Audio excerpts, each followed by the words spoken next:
Isa ito sa pinakapopular na verse ng Bible na halos paulit-ulit natin na naririnig, pero may mas malalim na kahulugan. Hindi lang ito patungkol sa pagtukso sa ating Panginoon kundi ito ay nararanasan din natin sa ating mismong buhay nang hindi natin namamalayan, mga hinirang man o natural na tao. Isa, hindi lang sa tinapay nabubuhay ang tao kundi sa bawat salitang namumutawi sa bibig ng Diyos.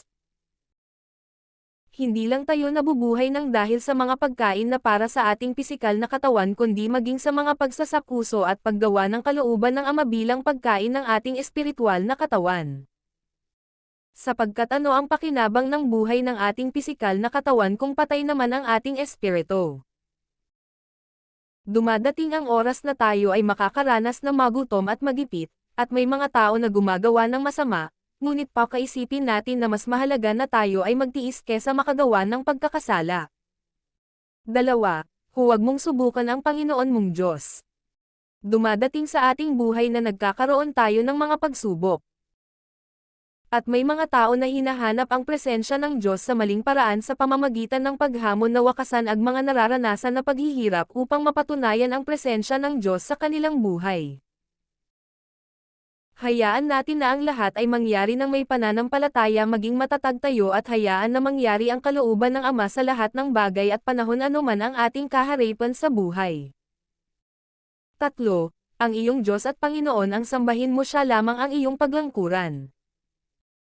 Alam naman natin na ang nagiging kalaban ng Diyos sa mundo na ito ay ang kayamanan, dahil sa sobrang paghahangad ng mga tao rito. Kasama ng katanyagan, at kapangyarihan ay nakakalimutan na ng mga tao ang kalooban ng Diyos, at ang isa sa dalawang pinakadakilang kautusan na ibigin mo ang iyong kapwa ng kagaya ng pag-ibig mo sa iyong sarili. May mga tao na dahil sa kayamanan at katanyagan ay nagagawa ang mangdaya, manghamak, mapuot, mainggit mang lamang, manirang puri, manggipit, manggamit, at magtanim ng sama ng loob. At kung minsan ay ang pumatay para sa tagumpay, katanyagan, o para tingalin ng iba, para sa kapangyarihan, para sa lupain, at para sa mana. At kung minsan ay nakakalaban pa kahit ang mga kapatid at magulang.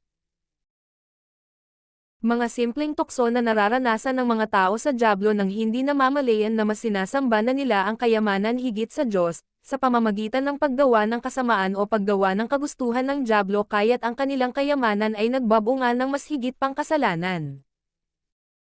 At kasabay nitong naiipon ang mga kapalit nito, na kung hindi man nararanasan sa buhay ay sa kanilang mismong mga katawan. Mga kaguluhan ng kaisipan, at walang katahimikan ng kalooban, mga kabiguan sa emosyonal, at mga sakit na hindi kayang solusyonan ng mga naipon nilang kayamanan.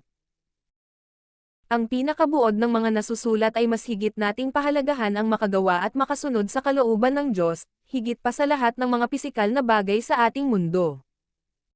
Mas pahalagahan natin ang mga bagay na di nakikita, higit sa mga bagay na nakikita.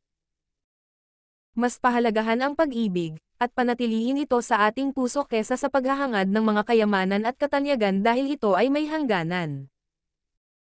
At higit sa lahat ito ang kalooban ng Ama ang mangag-ibigan tayo gaya ng kanyang pag-ibig sa ating lahat mula sa pasimula. Wish for you to have a blessed Sunday. Peace be with you.